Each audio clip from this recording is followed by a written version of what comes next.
আর দেখো আমাদের ট্রেনটা এমনিতেই 3 ঘন্টা লেট করেছে।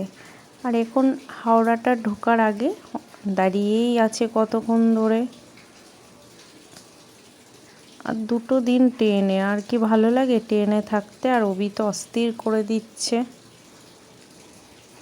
এই ছাড়লো।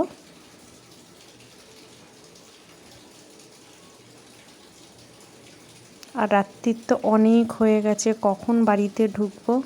বাড়ি যেতে যেতে তো মনে হচ্ছে সকাল হয়ে যাবে, আমার তো এটাই মনে হচ্ছে।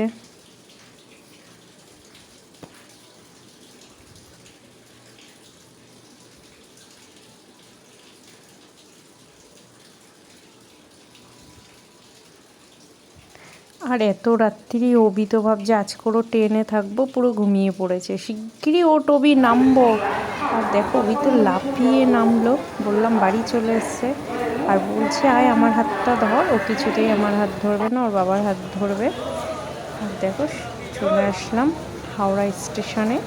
এখন বাড়িতে পৌঁছাতে পারলেই শান্তি।